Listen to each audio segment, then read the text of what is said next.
Okay, the broadcast is live. Welcome to the OnCon Network here. Thank you very much for attending. I'm your temporary host, Brian K. Morris, independent publisher, freelance hybrid author, former award-winning playwright, and former mortician's assistant. And I am joined by some really, really cool people. And we're going to talk about what the strategy is while we're in lockdown and what we're going to do after lockdown happens. So let's start out with Luke Stone, why don't we? And congratulations, Luke, publicly. Congratulations on your very successful Kickstarter campaign. Well done, young man. Well done. Yeah. This is me relaxed now. Look, I'm like, whew, I can take a breath. It's over. You know, I was working on spreadsheets today. My wife was like, "You can't take one day off and just celebrate." Yeah, I've got to work. But yeah, my name is Luke Stone. I'm the writer and the artist behind Hybrids: The Sons of Gods, a very successful campaign I just finished on Kickstarter. You will be able to buy those issues at starcrosscomics.com very shortly. So I'm looking forward to that as well. And I write and draw things. That's pretty concise there. How about you, Chuck? What do you do? Tell us what you do, would you? Yes, sir. I'm Chuck Pino. I'm a writer and editor of such projects as Cat Dad and Supermom and Hybrid Sons of Gods. Yes. Yeah. I'm also an avid indie comic book reviewer. You can check out my stuff on Chuck's Raw Reviews on YouTube. All right. And Ted, tell the people who you are. I am Ted Davies, artist and author. I'm actually working on a cover for Hybrids. Yeah, he is. Thank you very much. I am author of Retrieve and Albino Zulu and soon Grim 101. Beautiful, beautiful. And then we seem to have attracted somebody else, an unfamiliar face. You in the Batman shirt. Could you tell our audience who you are and how awesome you are? I am very awesome. I am Mr. Innocent. I am the underground indie advocating devil, and I'm here to panel the shit out of this. So let's get it. Yay, we get the curse. It is already off the rails, Brian. I feel sorry for you, dude. Oh man, it's just another day for me. You know what I'm saying, Luke? So anyway, we're going to talk about today our strategies, business strategies. Right now, the state of the artistic community is kind of like it does reflect what humanity is going through. We're as disorganized as anyone. But in a time when the major companies have told a lot of their major talent, put your pencils down and hang out, and it doesn't matter because we don't have a way right now to get your product to the comic shops, which aren't open anyway, indie comics are still being produced. And I have seen a number of people say basically, okay, I'm going to treat this as like a 3-month-long vacay until they let me out of the house. But I'd like this panel here to tell me what is your strategy right now for your business during the COVID-19 dilemma? Let's start with Ted this time. I'm making sure that everything's being built, so once the light switch is flipped on, we'll be ready to roll. So I'm just producing books. You know, you get on that starting line, start that car, warm that engine up. Same thing. Good analogy. Chuck, what about you? Oh man, let's be straight here, and I'm not trying to be egotistical at all. As far as the indie comics are concerned right now, I'm an essential service. I've been working my butt off. It is not stopped. Editing. I'm getting new projects constantly coming across. I mean, there's going to be, you know what? You know how everyone says, oh man, when all this is done, there's going to be so many babies.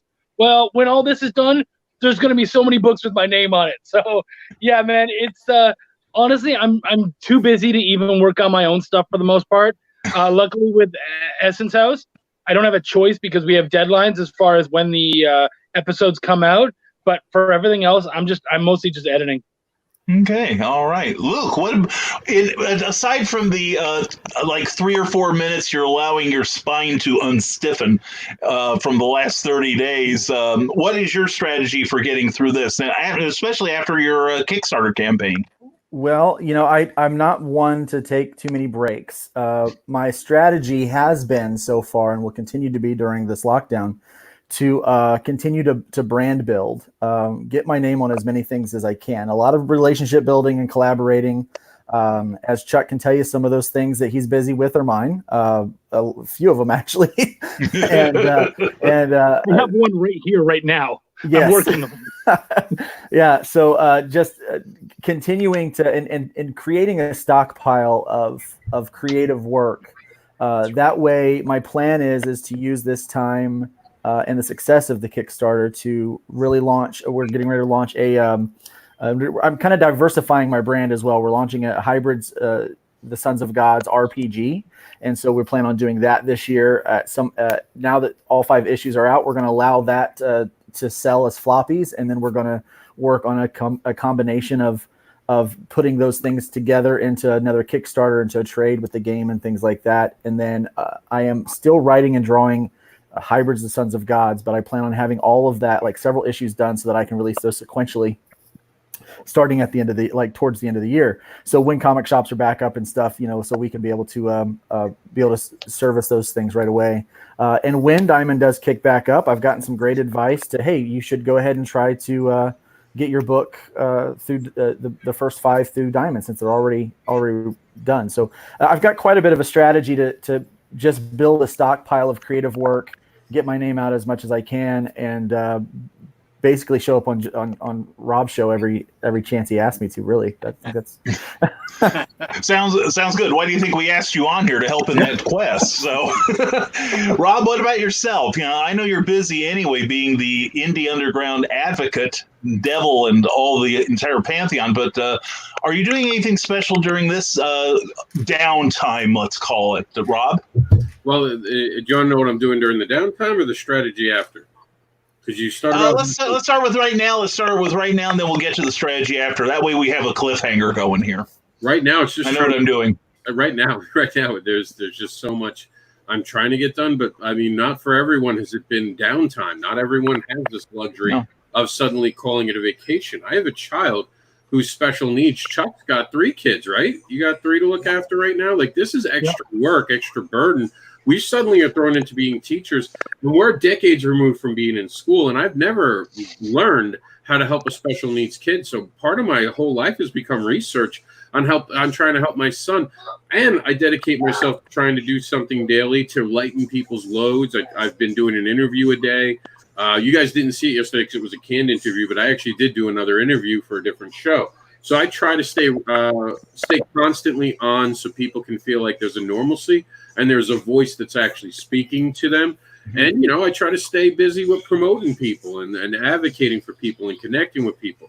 I've got several projects going all at the same time, and sometimes it's overwhelming because one project will wind up needing something and you're like, well, I'm not there right now. I'm in this other lane. You got to give me like an hour or 2. So I'm sure Chuck understands that because I know he's got a lot of, what is it in the fire? A lot of pans in the fire. So it becomes very hard right now when you're trying to juggle everything. But that leads up to my strategy. Honestly, I have no strategy. You want to know why? Because there's no end date yet. There's nothing we can know to make that strategy yet. And I've always lived with adapt or die. Evolve, continue to improve, do something different, learn from your mistakes. And when you can pivot, you pivot on a dime. That comes from my Viking heritage. We used to stick our thumb in the air, see where the air was blowing, and when it was blowing, we went. And that's how I continue to do things. And I'm learning. I'm learning when I'm on these panels with you guys, and I'm learning by talking to as many people as I can who are smarter than me.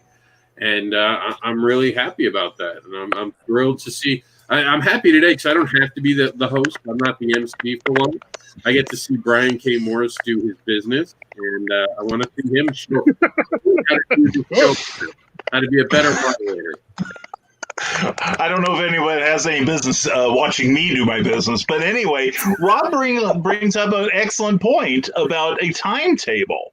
Now, all of us were pretty much blindsided by the current events, but do any of you guys, I'll just throw this open, whoever wants to answer first, do any of you have like a timetable for getting things done on an anticipated, that's going to be pushed back anyway, date for when this lifts? It was a valid answer.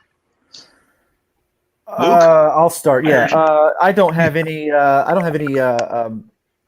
set dates in mind for anything. It's I'm a little bit like Rob in that sense that I'm not making any long-term plans. I'm really looking at maybe getting back to conventions that are available in late September, early October, because maybe we'll be back then, maybe we won't. But I'm not really locking into anything.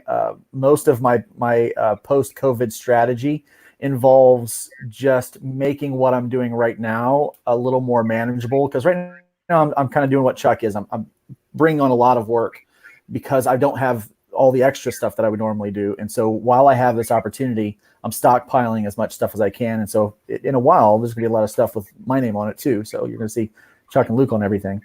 But there you go. But outside of that, it's kind of a wait and see. But I'm really trying to work in the whole Kickstarter option as being a way to distribute, building relationship with the stores that are proactive enough, like Sean Hilton's store, to actually still be selling books. Because there are a lot, and some of them that I have here in my hometown, that they just closed the doors. They're just waiting and they're not doing anything. But anyone that's proactive enough to try to adapt in this current climate, man, they deserve to succeed. And so I want to try to find those people, because those are the partners that I want. The people that are willing to adapt, to work hard to succeed. Those are the ones you want. Very good, very good. Chuck, you leaned forward earlier. Are you dying to give me an answer or about a scheduled deadline? Like any sort of schedule for what you do? I have nothing. Okay, moving on. No, well, especially since knowing that you have so many irons in the fire. I think that was the phrase Rob was looking for. Good, we agree on that. Well, I can see us both like irons. But anyway, given that you've got so much going, Chuck, that are you finding as an editor that is this giving you like a little breathing room, or is it just business as normal for you? No, it's actually like less breathing room. Like there's a lot of stuff going on. I'm trying to churn out as much as I can, and it's a lot of like moving plates around and like, when does this have to come out? So I'm moving this forward. When does this have to be done? So a lot of like shifting things around and trying to, like a lot of times I'll be sent something like, oh, this is my 3-part series. And it's like, okay, cool. Well, then I'm going to edit issue 1 for like, I'll go over them, make sure they're okay. I'm going to edit issue 1, put the other 2 off to the side, deal with some other stuff, bring issue 2 in, then deal with some more stuff. So there's an awful lot of that.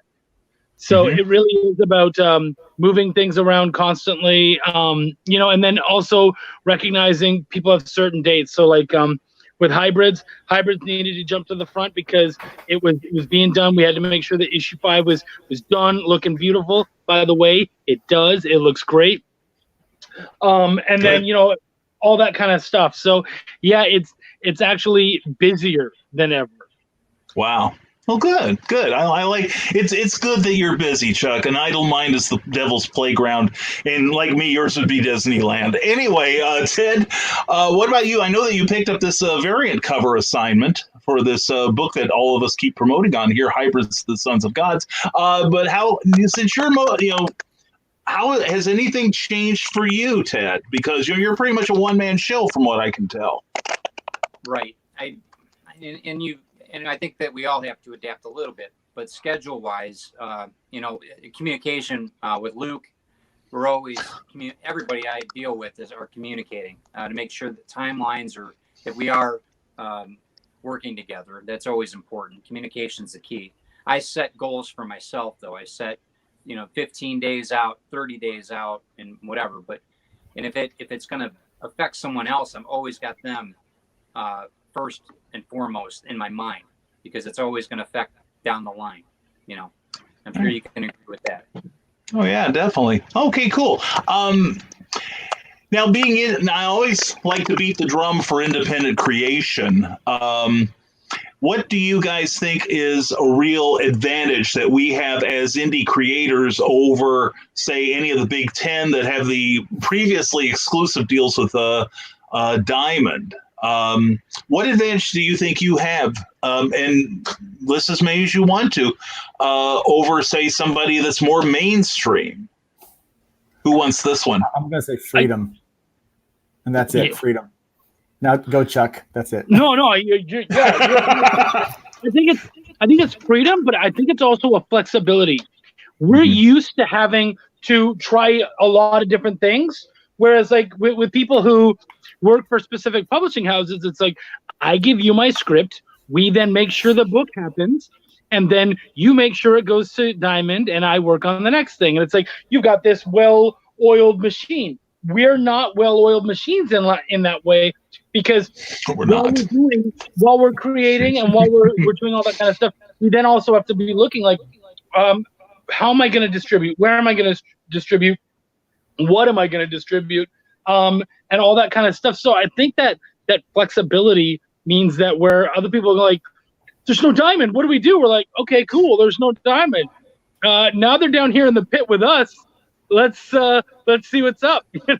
So I think it's an advantage. It's, you know what, there was this really good meme about old poor and new poor, and how people are suddenly like, oh man, I'm in a really tough spot. I don't have any money, and a lot of us are like, yeah, sucks, doesn't it? This is maybe, and then you can start like offering some strategies. Like, you don't have to be a dick about it, but you can certainly help to educate and be like, cool, well, for those of you guys who aren't on Diamond, this is some stuff we do, and this is some stuff we do. So it's your chance to also be a leader and to really show like, hey, this is how we have to adapt to survive and whatnot. So these are some strategies you might want to undertake. Very good. Very good. And Ted, what about you? What advantage do you think you have as an independent creator over somebody who's actually getting a regular paycheck?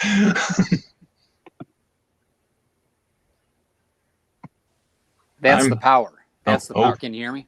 Yes, I can now. Thank you, Ted. Right, Thank you. I think that's the power. We can, like you said, pivot. You've got all these options that we're in. Pretty much none of us really have any bosses when it comes to it.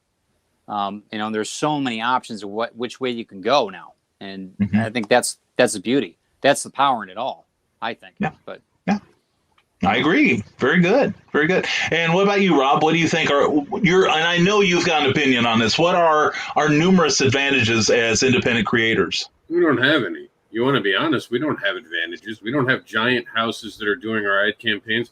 We don't have millions of dollars to invest in anything. What advantage? There is none. We tell ourselves we have freedoms, and yes, we do to a little bit, but if we want to get more up there, we have to learn to listen to the audience. We go the hard way because we don't have a mentor like Stanley to help us jump ahead and start our own company like Image. We're taking it, we're from the school of hard knocks, to be honest with you, most of us. We're learning one day at a time, making a ton of mistakes. You know what? The only thing that we have that honestly, and it's not an advantage because it's not something you'd ever consider an advantage. It is your desire. It's your hunger. Those aren't advantages. Those are just, it is what separates those of us who will survive this. You asked about the future. The future is going to involve me doing comic books no matter what happens next. I don't care if I'm living outside in a refrigerator box, drawing them on the side of the box, taking pictures with a stolen phone and posting them on Facebook. I will be making something creative. So it's not about advantages. If we're honest, we're a disadvantage. We're disabled versus the bigger companies. But for some of us, that just drives us. It makes us hungrier. It makes us want it more. Because you know what? We're not getting the easy way. It's like the Rocky story. That's what every indie creator is. It's the Rocky story. We're coming to beat the crap out of the champion because we know we can do something that they can't do because we're more passionate. We got more heart than they do nowadays. And we're going to knock them out because they're not paying attention. So to me, that's what it is. It's just the driving force that you don't see the love and the passion that you do in indie comics up there in Marvel and DC because they get soft and fat. When you get a paycheck every week, you get lazy. It's just how it is, especially when it's a good paycheck. I can't tell you how many times I go to con. I walk down that artist alley with the pros, and they're there on their phones not making any sales. 2 months later, when their book gets canceled, suddenly they're out there shaking hands, kissing babies. And you always see them, and it's just the truth. I don't care who hires me. Marvel can hire me tomorrow. I'll still make appearances. I'll give away my signature for free. I don't care. I'll even tell them, if you're going to raise money, cool, raise it for a charity or I'm not coming. I don't care if you take your cut, but you're going to raise for a charity too. And then I'll still walk around and shake every artist alley person's hand because that's where I came from. That's where I grew up. I didn't get to break into comics. I'm sneaking in. I'm breaking through the ceiling light. I'm going under the door. I'm going through the sewers with the turtles. It doesn't matter one way or another. I'm coming in. I did it all wrong, man. I was shaking babies and kissing hands. Totally bad. Oh, no. No, don't shake babies. That's a bad thing. Although that explains the Texas shaking baby numbers now. Hey, just keep in mind, if Rob breaks into comics, he didn't use the door. That's true. That's true. Yeah, I feel it's more like he wrote his name on the inside of the stall for a good time, call Rob. So, And just like Domino's, I deliver. in less than 30 minutes too. Hey, for me, it only has to last 30 seconds. I'm like a Marine, in and out. And now you know why I wanted Rob on the show. Anyway, and as Luke prays for the soul of Rob Anderson, it's obviously way too late. But no, I think you raised some good points, Rob, even in your devilish disagreement with us all. I think it's the entrepreneurial spirit that is our advantage. And you're right, it is that fire. Because if we have an idea for a comic, we just start putting the wheels in motion. Whereas if we work for one of the big companies, they'd have to go through like their sales groups and check it with the lawyers. And Eric Hawkins, who's the goofball in the Fizz? Your editor, and he remembers everything. Anyway, but I think it's the fact that we are entrepreneurial, that we are hungry, that we are looking for something better, find a different way to do things. And I would say that, you might not see that as a strength, but I think it is. And the fact that we can, turn on a dime simply because we don't have to clear it through committees, I think is also a powerful advantage for us too. Yeah, You're we don't welcome. have agree with that. I agree we don't with have that. bosses who tell us no. Well, you don't. Well, we I do. have We Cookie. just, I have one. Yeah, she's pretty bossy. Yeah. Plus, don't forget the fans. The fans say no all the time, and if we're not listening to the fans, we won't get renewed. Don't ever think the fans don't have the That's power. true. Because the minute Exactly. they don't have the power, they'll come back and remind you how important they are. Just ask Star Wars how important fans are. Yeah, exactly. And look, and I was telling somebody today about Star Wars. It started out as a movie that the studio wasn't sure they wanted to put out, and now it is a genre unto itself. Phil Locklear says, I have been working on my strategies and will continue to do so even when we begin to mold the new normal. And, maybe that's a good segue now. Thank you, Phil, for that comment. I think that's maybe a good segue into once the levee breaks, once everyone says it's safe to come out and play again. And we know that the big C word is going to get mentioned here, so I'll say it. Conventions. How do you anticipate the landscape changing as far as conventions go? And how prepared are you for having it happen? Let's start with Rob. Open the gates, let me out, man. Tag me in. I'll come in like the wrestler who's coming to save everybody. I will go out there and I'll sell my wares. I'll give spanks. I'll give hugs. I'll do all types of dirty jokes. I'm going to be on fire. The first couple shows are going to be like, hi, how are you? Welcome back. It'll be nuts. See? Jax is already ready. He's packing his bag. We're already going. Yes, Rob is practicing scaring young people right now. That's his strategy, apparently. Ted, what's yours?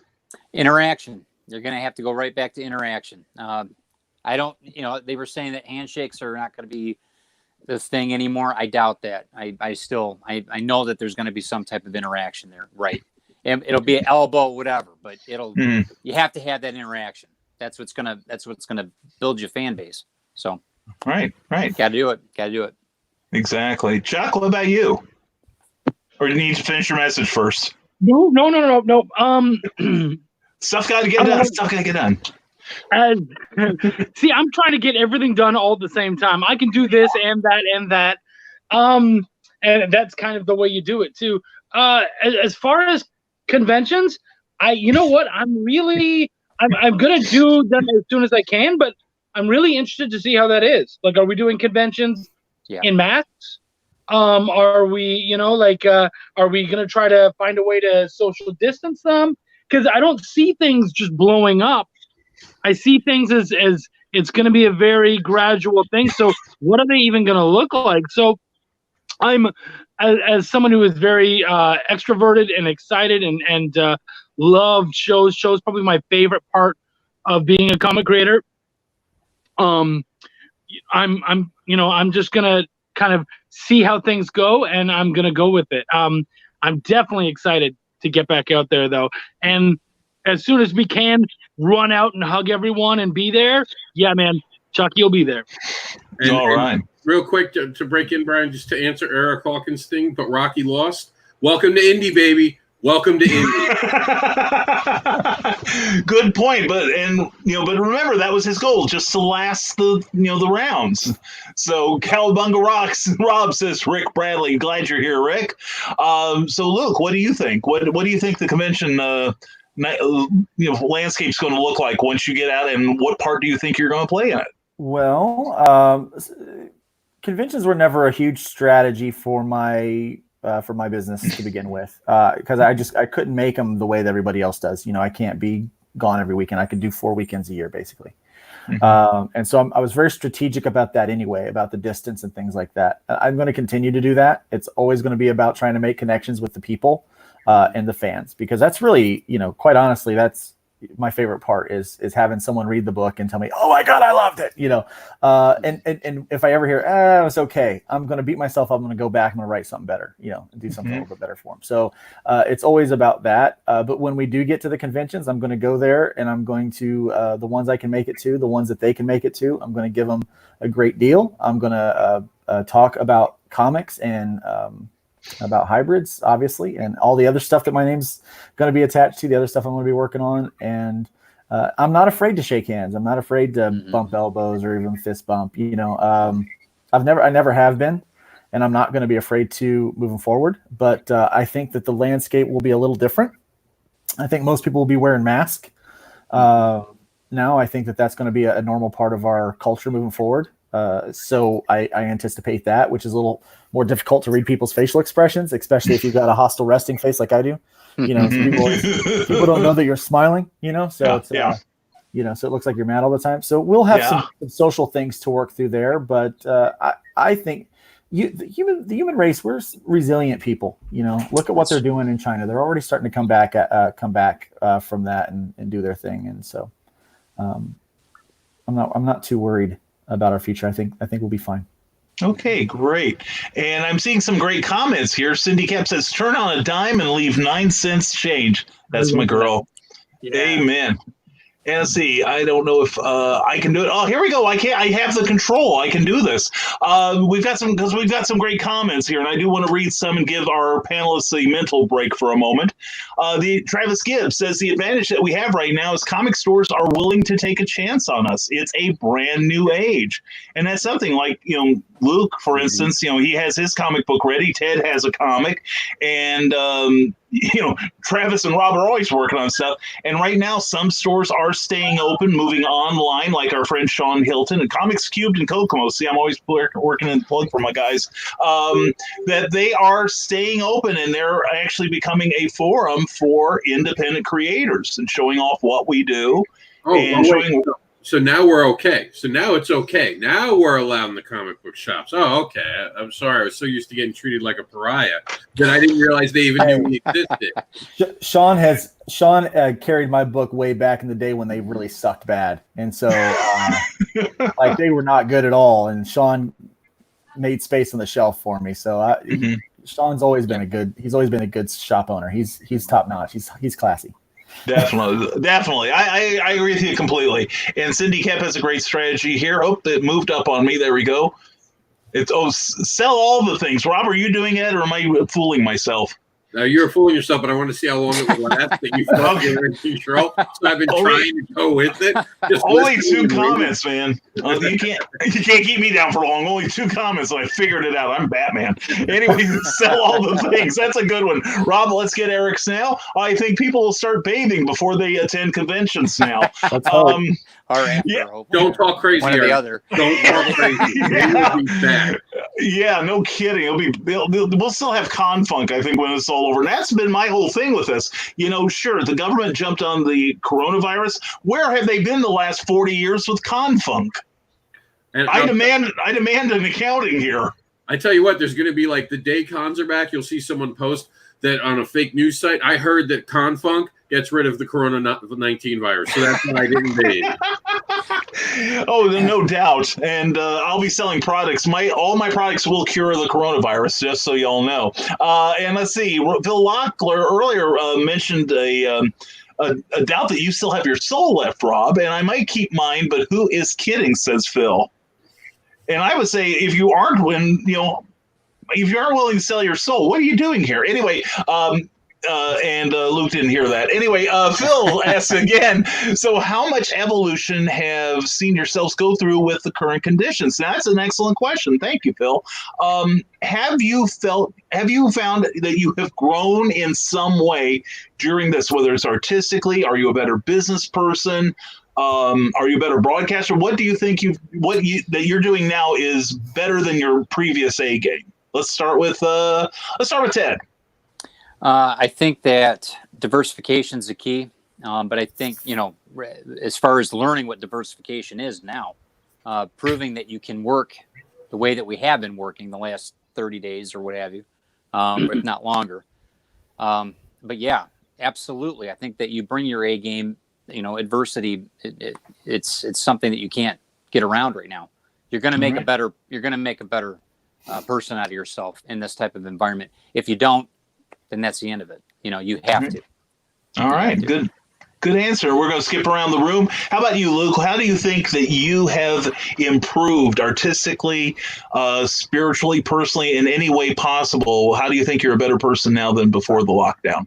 Well, professionally, I kind of feel like I've leveled up a little bit. Like I'm no longer on tutorial mode. I was kind of joking with Chuck about that the other day over some messages back and forth. But so yeah, I feel like I've definitely stepped up a little bit more. People are I feel like I've gotten my brand out there more. People are more aware of my work. But I also feel like my work has improved, even in the sense because I have more time to practice, have more time to do it. And with every page, every panel you draw, you get better. I was on a conversation with someone the other day. Said everybody's got 2,000.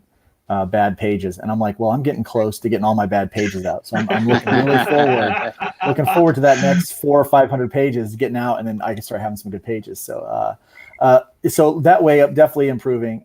Spiritually, yes, growing spiritually, the ability to study and that stuff. But I'll be honest with you, there's definitely a component to both your personal and your spiritual growth that includes community with other people. And though we're connected this way, it's not the same as being in person. It certainly is not. Nothing can replace that shaking hands with someone, sitting down and having a cheeseburger with them at a con or something like that. Nothing, going to church and singing with people. Nothing can replace those things. And so, though there is some growth, I almost feel a little bit like some of those muscles, those social muscles, the things that really can help you kind of expand your abilities and your personal growth. I feel a little stunted there. I can't wait to be able to get back into groups with people. Okay. And Chuck, how have you become more awesome during this downtime, alleged downtime?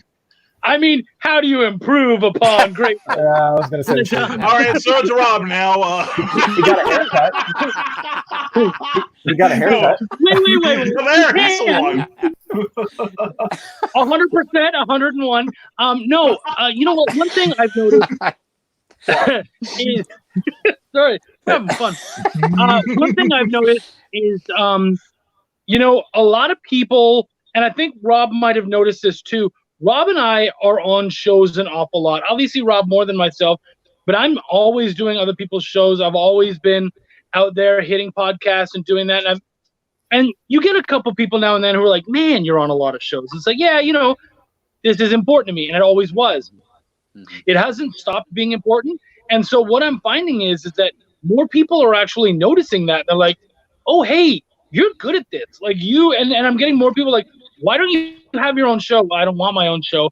I just love being on other, like, I don't want to produce it and do all that extra stuff, but I love working with other people. I love, being social and teaching and learning and all that kind of stuff. And so I feel like it's not necessarily that my game actually got any better. It's that I got noticed. And so now people are like, oh, I have time to watch these things. And I'm seeing how often you're tagged in these things. And I'm seeing how often these things are happening. It's like, yeah, man. Yeah, like we were never, for guys like Rob and I, and that's not a knock on anyone else, but we were never not there. We were always out there. And for us, this is pretty much business as usual. And what you're doing is you're finally seeing the business of what we do. Mm-hmm. I That's good. like Chuck's. Chuck, I love how you say that. I'm not interested in that because I've joked that, hey, during this time and even after, I just want to be everybody's little sidekick. You know, bring me in. I'll be your Chuckles your Chuckles co-host, man. I love it. It's true, man. Why do you think you two are on this thing? I mean, come on. I'm listening. I'm listening. And what about you, Rob? How have you become even more devout, more holy? And what ways have you improved? Sorry. You don't understand. And Brian and Chuck will get this. I've been doing this a long time. Everyone's growing up reinventing online Comic Con. That's been our tagline for 5 years now. People are coming up like they discovered the internet. They're putting their flagpoles up. Look what we can do now. We never thought of this before. The rest of us who have been doing this are shaking our heads like, just stop talking. Just stop. Stop talking.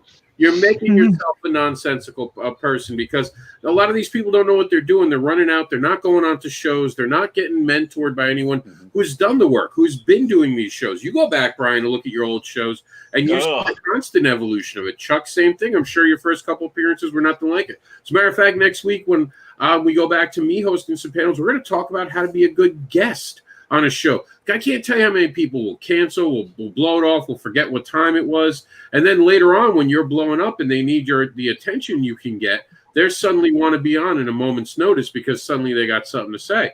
That's not how this works. You get opportunities, you take them. That's the difference. People like Chuck, people like Luke, people like Brian, people like Ted, people like myself, we look for the opportunities and we run towards them. We don't sit there waiting for them to come to us. We don't demand. That's the whole thing. That's what everyone does wrong with comic books. They make a comic book, they put it down and say, I'm a legend. Buy my book. Fuck you. How's that? Fuck you. All right? I wish it was that simple. State agency, make me want it. I am the pretty girl. You better dress up. You better bring me flowers. I'm a fan. You better make me invest in you. And I never forget that. Whenever I do these programs, I do them passionately. I'm honest. Even when I'm turning up my little shtick of being a heel like in a wrestler and I say my things I say, I do them because I'm passionate about what I do and I don't ask for permission and I don't apologize for being awesome. Hey, I wonder where you picked that up from, Rob. Well done, young man. Yeah, and I was going to say that in my case, I've learned how to use this service, StreamYard.com, reasonably well. Thank you, Rob. And I've learned how to use OBS.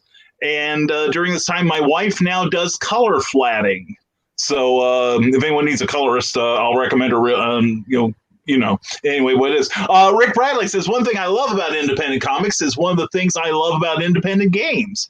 They are willing to break the mold and try something new. Big companies want to be safe, and it seems to shake things up that they need to have huge crossovers that bog stories down. Rick, that's brilliant. And remember, everybody, Teenage Mutant Ninja Turtles started out as an independent comic. Sure. And it's So did hybrids. Joke. And hybrids, yeah, that's the next big one here. And you're gonna be, and people, if you didn't subscribe to that Kickstarter thing, even your versions are going to be worth saving. You know what I'm saying? They're going to be listed in Overstreet. That's all. I mean, that's the long and short of it. It's got Chuck's name on it, so that's why I bought it. I mean, you're a nice guy, Luke, but it's Chuck, okay? I will tell you this though. Rob gave the analogy about I'm the pretty girl. We had a conversation probably 3-4 months ago now. It was before COVID-19 and all this stuff. But he had said something like that, and I was like, dude, you're absolutely right. And you've got to treat the fan like they are. You've got to pursue them like you're pursuing your love interest.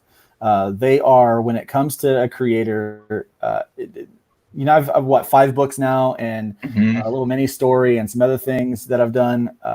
I would not be doing it if people didn't keep saying, "Hey, I want more."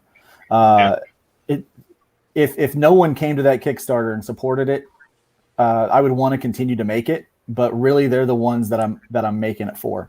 It'd be great for me to have a little copy of for myself or whatever. But it's not all vanity. It's I want to share something. I think every creator that's on this panel does want to share something, and that's really what it comes down to. Is take Rob's advice. If you're sitting out there today and you're like, what is my strategy? Treat the fan like the pretty girl and do everything you can to convince her to go out with you. I've worked really hard to convince people. The reason why you're talking about hybrids is because I've tried to convince you to talk about hybrids. I'm like, but you got to believe in it. You got to believe in it. But you've got to treat the fan like they're everything. You can't take these stance like, hey, we're not in customer service. Yeah, I'm in customer service. Right. That's another true. thing that I've heard. Yeah, another thing that I've heard. Another thing I've heard is that we're number one, according to Rob. We're number one. Yeah. Another thing that I've heard is I'll say this to what Luke said. Go get a milkshake. Leave the rest of us alone. I'm just putting it out there. Ouch. Oh, I will add this. Keep them apart. Yes. Yes, please, Luke. I am into customer service. Rob is not. So, if you need a customer service guy, I will. No, I meant about the person who said that. Oh, She yes. said Oh, that. yeah. She can go get a milkshake. Yes, go get a milkshake. Alone and let the rest of us create while she talks about how hard it is and how capitalism is hurting her while she's on her iPhone. Yeah. Yeah. But the other thing I would like to say about that is this. I've heard people say that I don't have to speak for my work speaks for itself, so they don't say anything about their work. Well, you know what? It might or it might not, but I speak for my work. I want people to know the guy behind it and that I believe in it. I hired Chuck as my editor for my entire series because Chuck told me my work is good. And he kept telling me his work was good until I looked at it and I'm like, his work is freaking good. So yeah, that's why Chuck's my editor, you know. People speak for their work. They come, they tell them, you know, it. Yeah, that's it. Okay. And Go.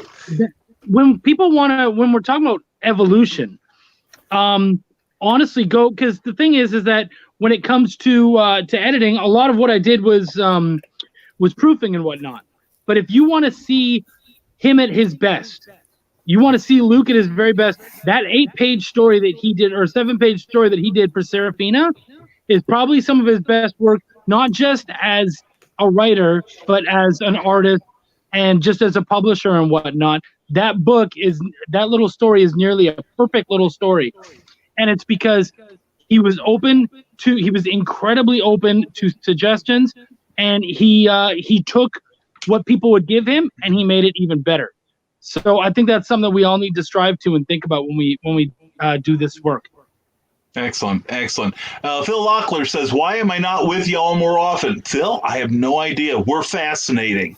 Follow us wherever we go. I saw that Phil has a show, and he hasn't even asked me to be on it yet. Not only does Phil have a show, me either. The last 2 times I invited Phil onto these programs, he told me he had broken equipment. The next thing I know, he's out there filming his own stuff. I'm just saying, you had broken equipment, but you're making your own videos. How's that work, Phil? How's that work? I'm not going to say that I'm going to be on his show Wednesday night, and I'm not going to say that it's at 8:30 Eastern, 7:30, and I'm not going to say that it's going to be awesome. I'm not saying any of that. None of that's being said here. Where did you pick up this thing about promoting yourself, Chuck? I don't know where you got it from. Anyway,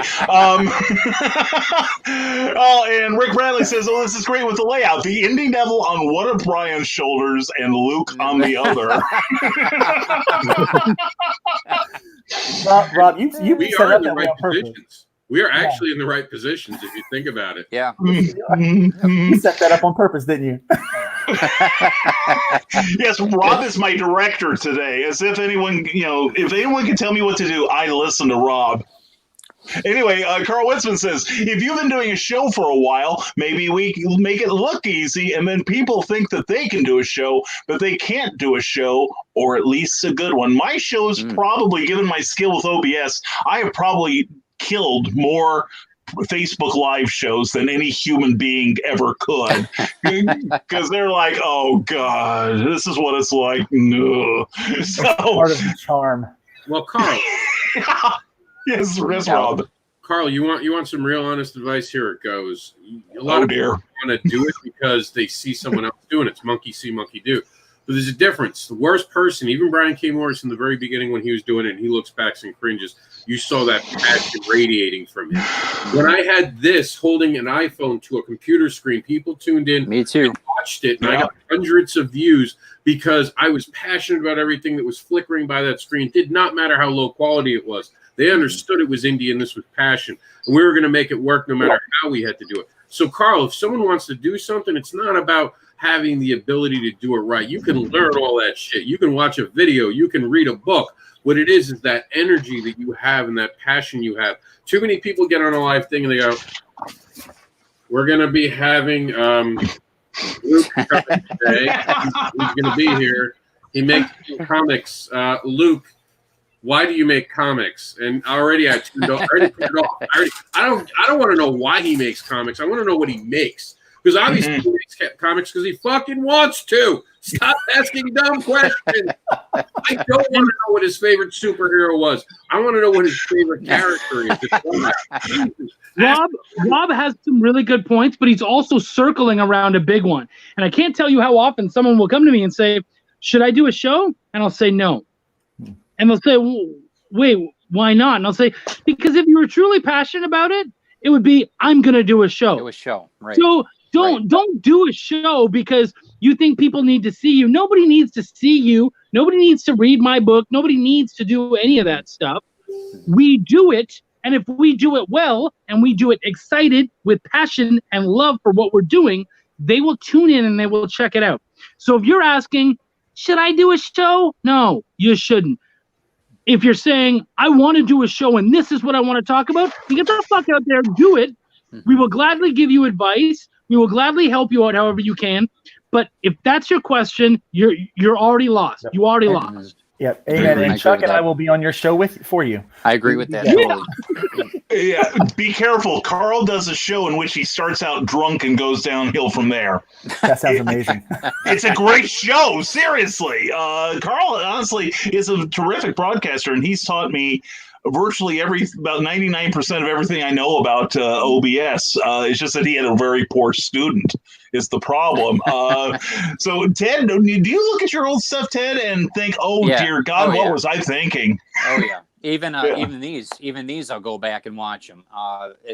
You have to, because you're, like you were saying on a call a while ago, you talked about your voice and how it sounds, Brian, and I forget, you said squeaky something. I forget what you said. Probably my usual line about sounding like Minnie Mouse on helium. Right. Yeah. And if your cadence, everything, I go back and that's one thing that you guys do live. I do my YouTube and I'm recording and I edit, and there's a lot of different things that I have a definite advantage in that regard because I'm not live, but yeah, from now, even 3 months, it's been a huge improvement, whether it's editing, whether it's volume control, absolutely. Oh yeah. And Rob hit on a good part of what we do, and that's passion. And Chuck said it too, and all you guys, that people can feel your enthusiasm for something, and getting better isn't really the point. In my case, it was being less embarrassing.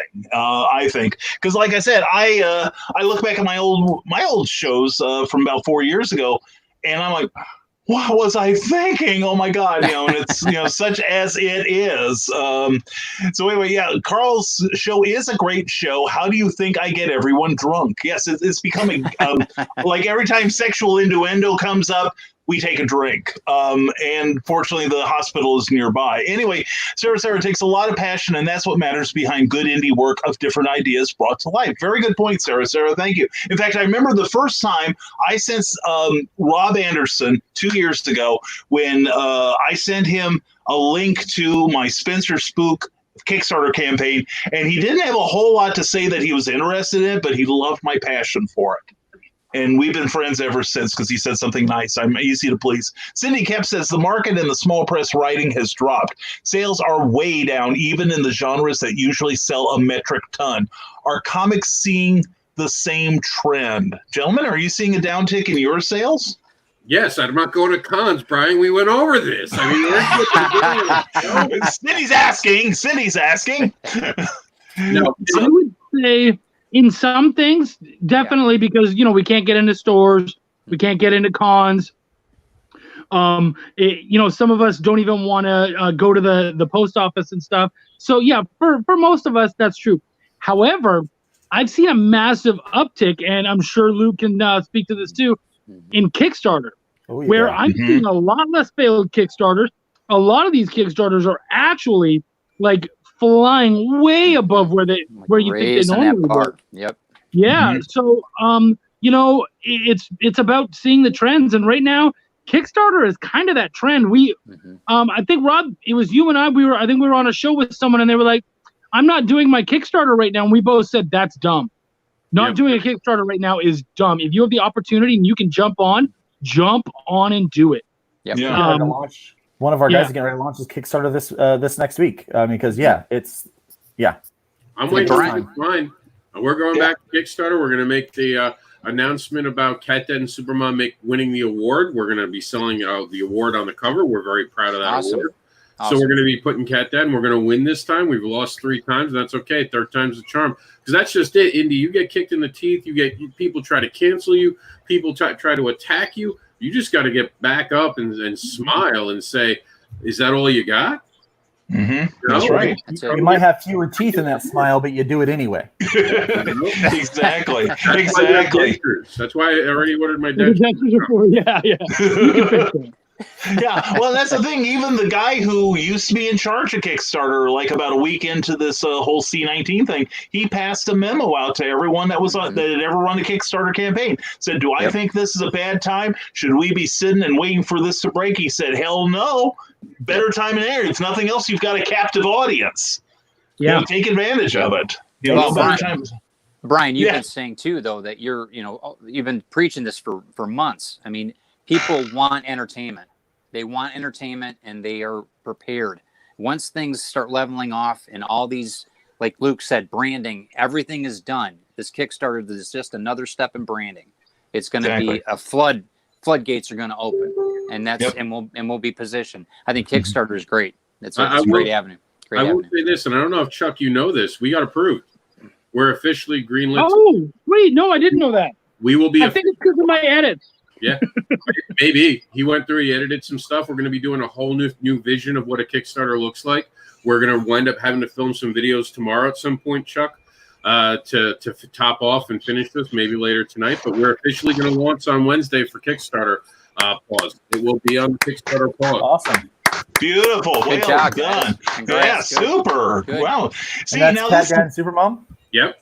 Awesome. Excellent. Awesome. That's a great comic. Seriously, everyone got to get on it. I'm serious. That is a fantastic comic that if you just like real good all ages comics, that has my heartiest endorsement for what it's worth. And if you are a parent that wants to read to your kids, that's a super book to start with. Yeah. And seriously, I think it's one of the 3 best comics that was out last year. Phil Locklear, sorry, y'all, I look horrible in a dress and the flowers are mine. Don't say that. As long as you feel pretty, Phil, that's all that matters to us. All right. It's what's inside when you're wearing that dress. Anyway, moving down the comment. Rick Bradley has a comment. I've always had the mindset of no fans, no business, and you've got to treat your fans like you actually care. When Rick ran a pawn shop, customers loved him because he treated them like he cared about their situation. Great statement. And as I'm always telling people that I stole from someone else, no one cares how much you know until they know how much you care. Well, I agree with the statement. Mm-hmm. He says you have to act like it. You got to go beyond acting like it. You got to actually like your fans. You got to show them the love back because you can't fake it. Same thing when they say about a smile. You want to show a real smile? Think of something that makes you smile. Because if you try to like your fans, you're going to be like, "Oh, thanks. I'm glad you liked my book. You're great. So awesome. Thank you." No, you got to like your fans because you got to realize that without your fans, you ain't shit. Get that through your head. You don't have to write for everything for them. I don't agree with if a fan has a problem with the story, you instantly change it. But if every one of your fans tell you that The Last Jedi sucked, you do make Rise of Skywalker. Thank you, Star Wars, for fucking listening. And Sonic too. Sonic listened to the fans. Thank you for that. Thank you for your comment, Rob. I really appreciate that. No problem, yeah. I'm sorry. Go ahead. I'm sorry. I couldn't resist. I didn't try. Anyway, go ahead, please. No, I was done. I know Chuck disagrees because he put his whole head. No, I think Luke, was it Luke or was it Ted was saying something? I believe I stepped on him. I'm sorry. No, I'm sorry. I'm just the I peanut disagree gallery. with the Star Wars thing, but that's cool. We already had that talk. I Yeah, totally agree with Rob. And I will second Brian K. Morris's endorsement of Cat Dad and Supermom. And this is coming from, I'm telling you, it is a well-written book. It has got fun characters, and it's good for all ages. I laughed at it. My son laughed at it. If you guys aren't backing this book on Wednesday, I'm going to have to pray for you. But they just don't have souls. That's what the whole campaign is. You don't It's gotta be. You don't It's gotta have be. It's gotta be. Seriously, I'm telling you, it's so good. it really is. That passion, though, that he was talking about with fans, that goes into everything. Like, I have to treat my clients that way. And in a lot of ways, they have to treat me that way, too. You know, if you expect the world out of me and you don't treat me well, I'm not going to fight as hard for your book. And I've had people where they're like, I'll say, you know, it's very important that you consider this. And they'll go, no. And I'll say, okay, cool, move on. But like if Luke or Rob, who have always treated me really well and always really listened to me, if I said, hey, man, this is really important, they go, I don't know. And I'd fight them on that. And that fight it's not a hatred thing. It's a passion. I want the best for your book. So I'm going to come at you a little bit. And I'm going to say, no. You at least need to rethink what I just said and really look at it, because this is important. And so it's with fans, it's with clients, it's with the people that you work with, as far as your colorist, your letterer, your penciler, all those people. You know, if you're passionate and you care about them, and you really, this motherfucker right here, and you really care about it, then that stuff will all really come together and matter. Mhm. Yeah, you have to pick a team that is passionate about the same thing that you are, and you've got to take care of your team. Like, you know, pay them. If you've got an artist or a letterer, color, or editor, pay them. Make sure that they're taken care of, because if you take care of them, they'll take care of you. Sure. And you know, Exactly. it's not even just about paying. I'll tell you, reward them too. There was one, you know, someone taught me very early on, Mr. Rob Anderson up there. He, you know, I did the very first book I did for him was, and They Call Us Monsters. And I did that one for free. And I had no problem with that. It got me into the business. I was proud of the work we did, and I was happy with what I did, and I was happy with how I was treated, and I never mattered at all. And then he got in touch with me a little while later, and he said, by the way, there's a check in the mail for you, because you really kicked ass. You really worked hard, and you earned that. And, you know, he didn't have to do that. But he knew that I did take it seriously, and I didn't have to, because it was free. And he cared about what I did. And you know what? To that day, we have a very strong relationship. I never feel like he has to go the extra mile for me, but because he did, that will always be there. I will always care, because he showed me right away, hey, man, what you did really mattered. And it's so easy for us to see our names all the way down at the bottom and see that they're the ones pushing it, not us, and feel like we didn't contribute as much. But when you do stuff like that, you really make the person feel like what I did mattered. Thank you. And you'll never lose that. I would have thought that the latest thing I did for you would have mattered more than that one. My Christmas gift? No. The other thing with Cat Dad and Supermom. What, making me a creator? Yeah, I mean, dude, but that's the thing. It was the first of a lot of things. You know what I mean? You've always treated me well. You've always rewarded me and kept me in the loop with this stuff. And so, yeah, it all matters. I wasn't, dude, if I mentioned everything, that one night in the CD Hotel in Tampa, you know, like, I mean, so I can't mention all of it, dude, but I still have videos. you're not the only one. We have the whole rig set up. Chuck, Yeah, Chuck, man. don't It's expect just, this kind of favor it's all from me. about taking care of everybody. But with Craig's point, and I do want to say this, the fact that his name was always down on the bottom of the list was so important, that he be recognized for how much he put into Cat Dad and Supermom. Because we had to go back with that a whole lot. Because I was never happy. I was the one throwing it away, and I was like, this isn't good enough. And I gave Chuck a lot of credit, because Chuck never said, no, Rob, this is it, we're done. He was like, nope, I think you can do better too.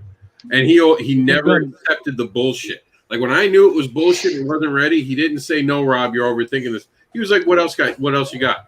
Take it up a gear. Take it up a gear. And he pushed to have that. And that's why when that book won an award, no one understood how important that was, because it was literally I'm looking at it knowing I hadn't had it yet. And I was going through a divorce at the time, and Chuck was very supportive about that. He's like, your mindset, you're probably not there. Don't beat yourself up, but try it again. Try it again. And then when I finally gave that last one, he said, nope, you got it. This is it. And I realized that was the moment where, I mean, I paid him for the job, and I was like, nope, you actually now are the co-creator on it. So now I don't have to pay him anymore either. And Eric Hawkins, I couldn't pay him for my Kickstarter because I had miscalculated some things, but I made sure he got work from people who would pay him. So if I've done anything right, I've done that. And now he won't work with me. Anyway, Carl Winston says, I could not agree more about the passion part. My camera and lighting is horrible, but people love our passion in the subjects. Definitely. People want to see you. I talk to people about social media, and none of us really dig doing it, but it's a necessary evil because we get people to know what we're like, and people might, relate to us, might like us, etc. And I see that we've hit an hour, Rob.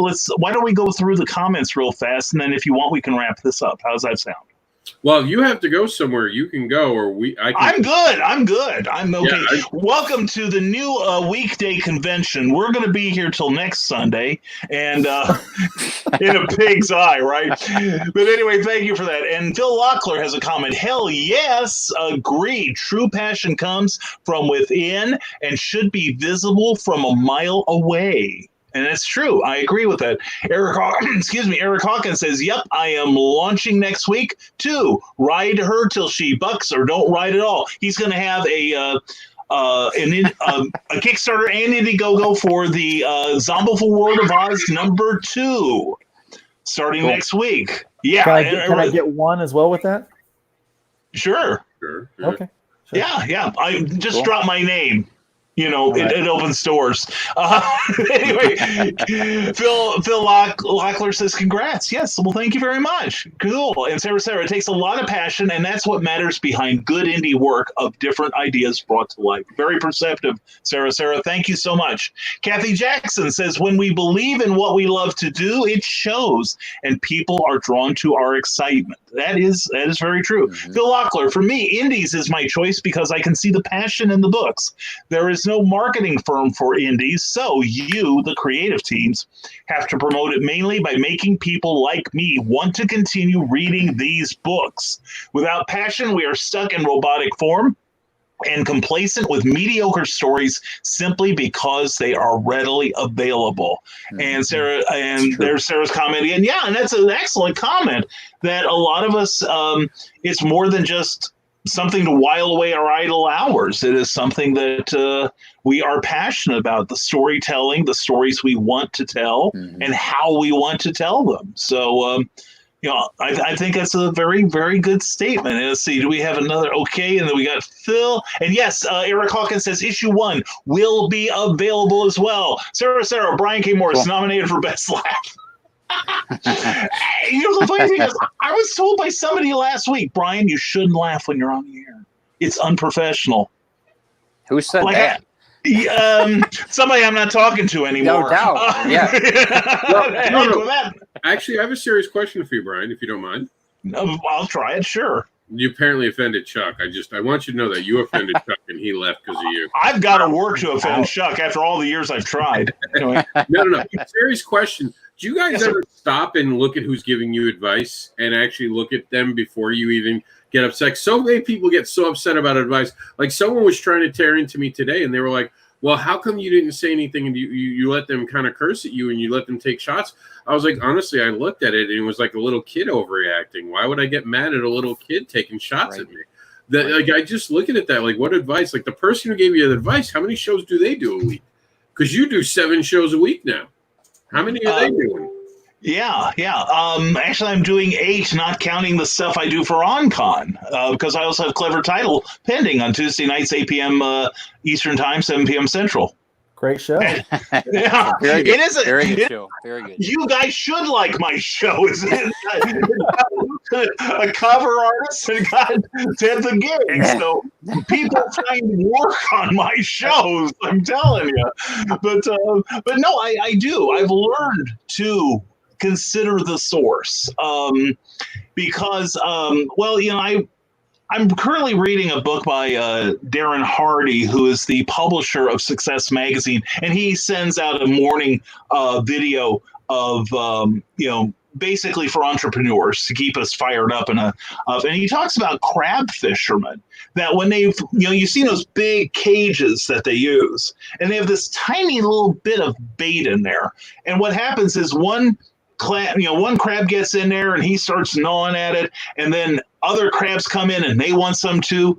But they have this mentality that when one of them tries to leave, they pull him back in, to the point where they will even try to maim that crab or even kill it if it tries to leave. And so many people have accepted being normal.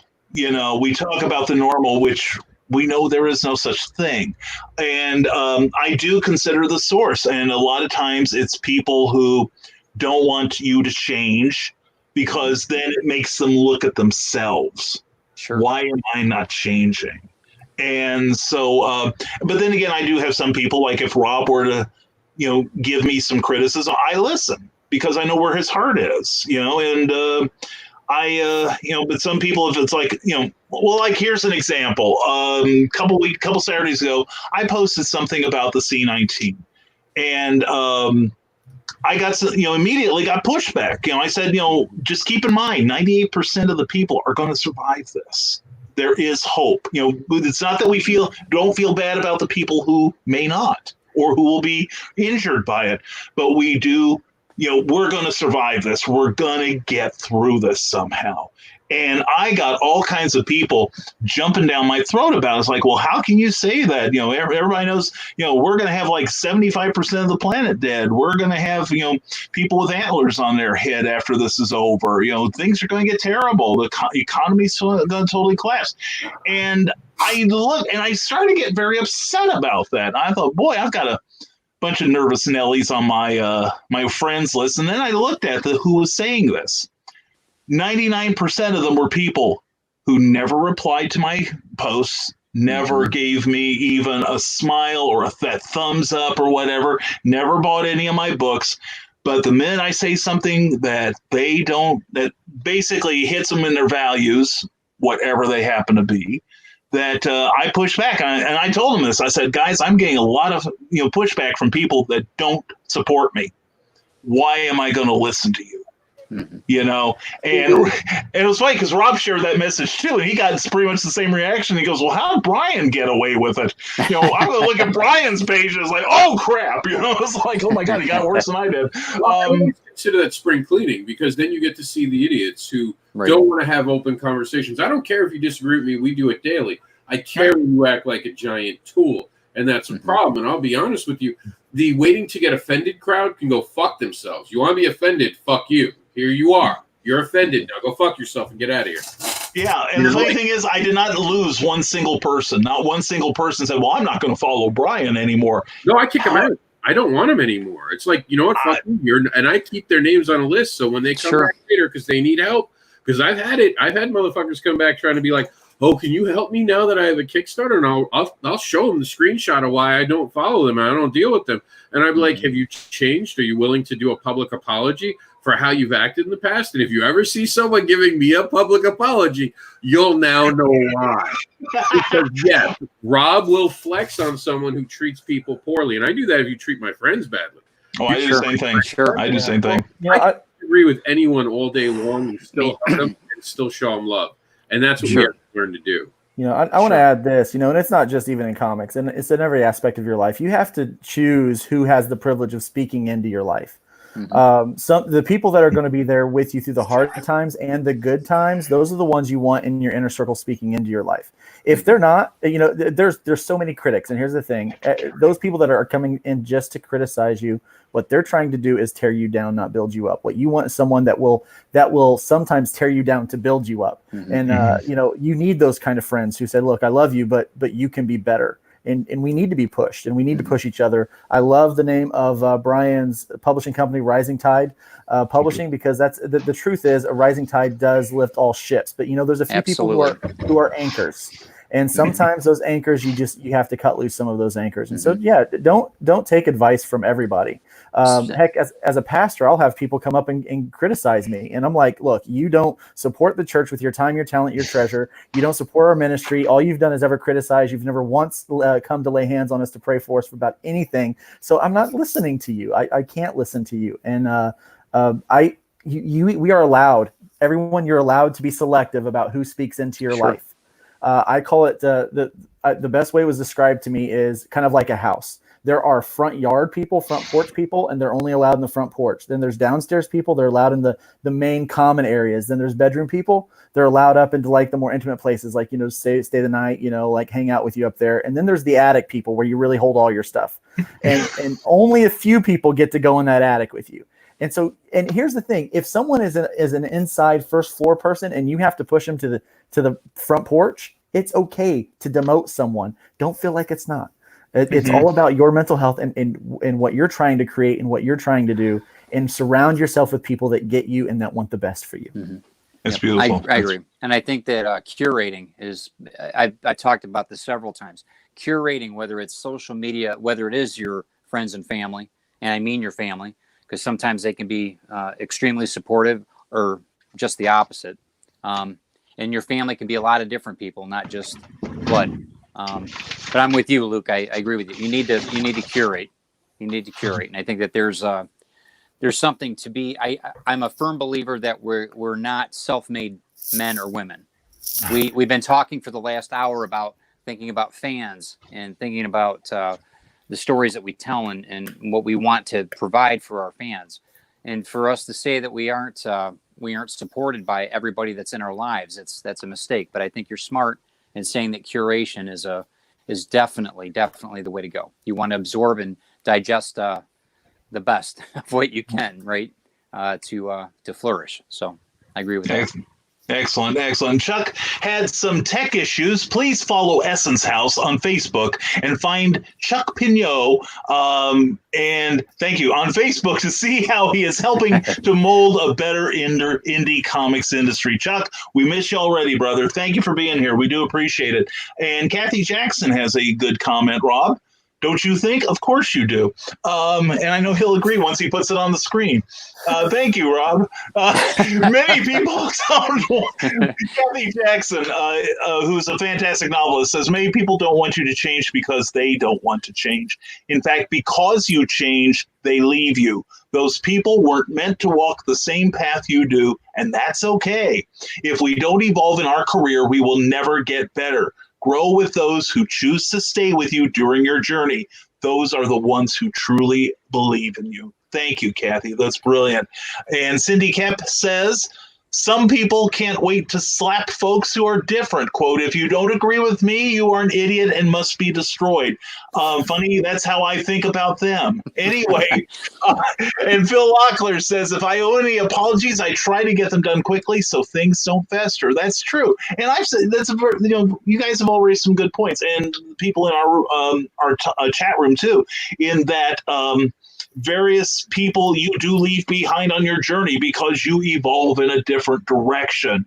And I personally believe that you should not let them become an anchor to you, that you need to grow in your own way. And that, you doesn't mean you stop being friends. It doesn't mean you stop, having some sort of relationship, but you just got to realize that some people can't keep up with you. and make sure to check out Amazon for Brian K. Morris. That's what I've been doing the whole time. I've been putting your links in. I know, and I saw that, but I was trying to be a good host and can't make a point, and it's not about me. No, what am I saying? It is all about me. You know what I'm saying? Every damn bit of it is about me. Well, I can't go on Facebook any morning without seeing you. Right.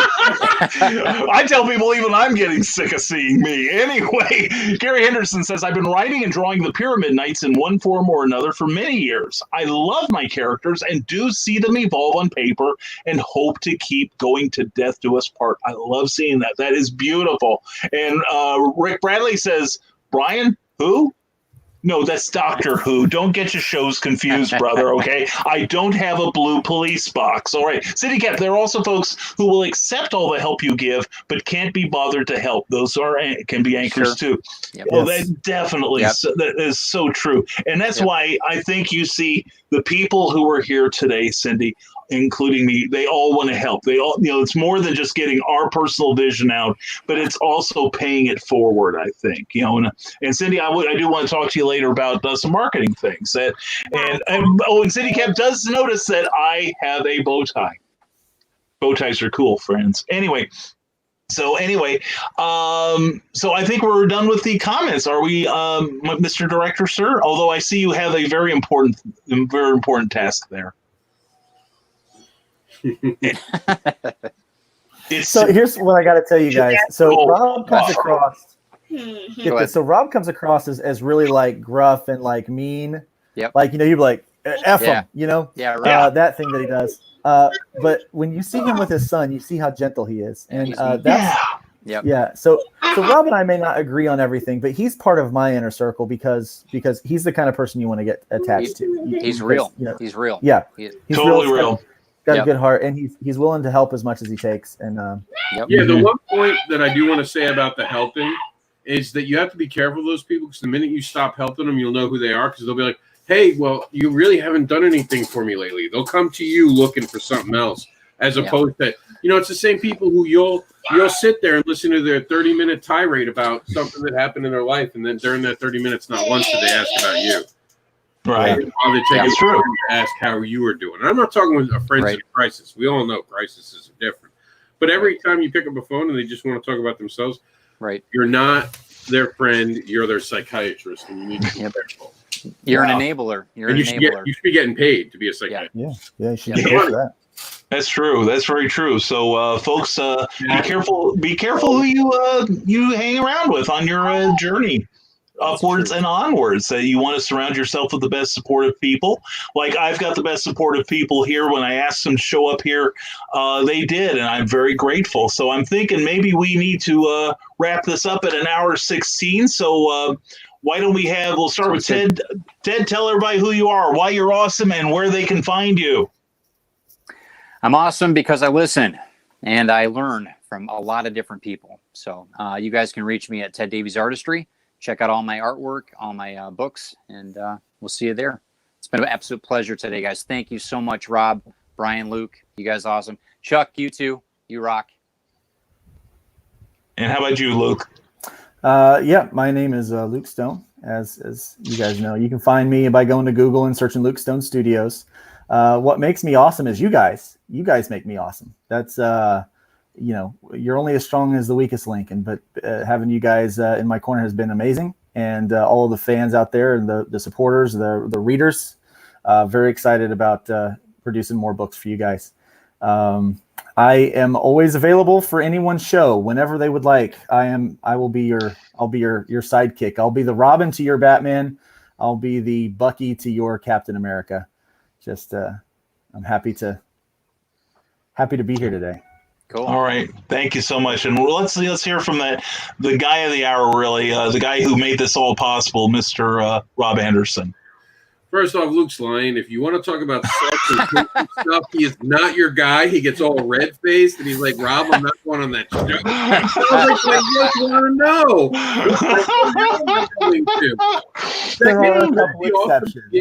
Honestly, I'm a fair believer in that life starts in the womb, and that's where the awesome began, baby.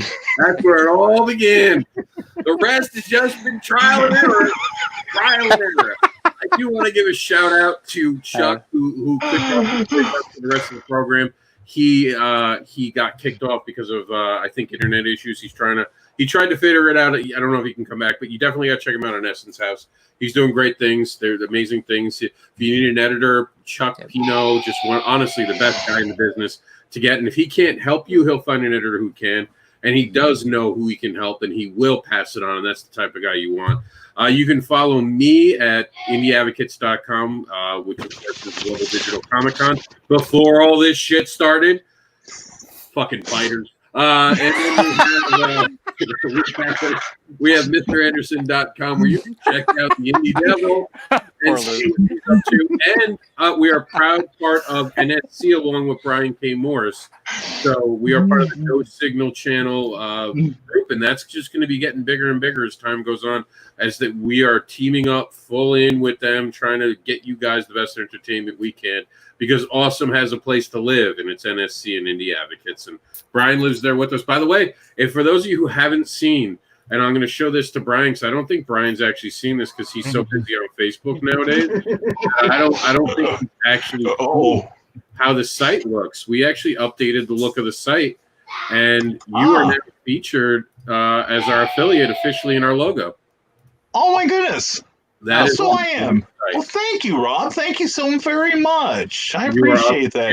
In the actual Rising Tide is right there, and will always be on our main page now. Thank you, Rob. You are totally the best. And what a lot of people, yes, sincerely. And the thing is, I also want to shout out to Rob. Saturday, I was having various problems online and mentally. Rob's, immediately the minute he found out was like, hey, how can I help? How can I help? Let me do this for you. Let me do that. And so a lot of people, like Luke said, that they may see the guy who drops F-bombs until there's craters left, but they don't see the indie angel, as I like to call him. That he does a lot of advocating for a lot of people, and he is a great friend and a great asset to the independent community. So I definitely want to give a shout out to Rob, and I definitely want to give a shout out to Luke Stone for being awesome. Thank you, Luke. Anytime I do something, you have an automatic invite, brother. And awesome. Cool. And Ted, thank you for being here. You're awesome too. Don't be surprised if you get drafted. It's my pleasure. You've always got me. Always got me. You know that. I'm getting there, Rob. I have this planned, Can't you see my notes? Anyway, I'm Brian K. Morris, as if you haven't deduced that yet. I'm at risingtide.pub. That's the name of my philosophy and the name of my publishing house. We do novels and comics. Also, I'm allegedly Facebook famous. I do currently a daily show called Nevermind the Furthermore at 10 a.m. Eastern, 9 a.m. Central, where it's a general talk show, and we don't know what we're talking about until you show up and tell us. All right, so please come in, promote your stuff, and be a part of the conversation. Then on Tuesday nights at 8 p.m. Eastern, 7 p.m. Central, Clever Title Pending, where we talk about creativity and the business behind it. But otherwise, you can find me on risingtide.pub or the Rising Tide Publications page on Facebook. Not that I'm prepared to promote any, but anyway, I am so privileged to have these great people here helping make this show a really interesting one for me as well. Thank you all very much. Look forward to the next one. Please tag me when y'all do this again. Well, I wouldn't mind doing this again fairly soon.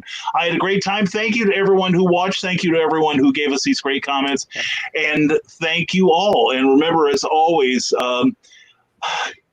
stay smart, stay safe, cough into your elbow, wash your damn hands, and never apologize for being awesome. Thanks for being here on OnCon.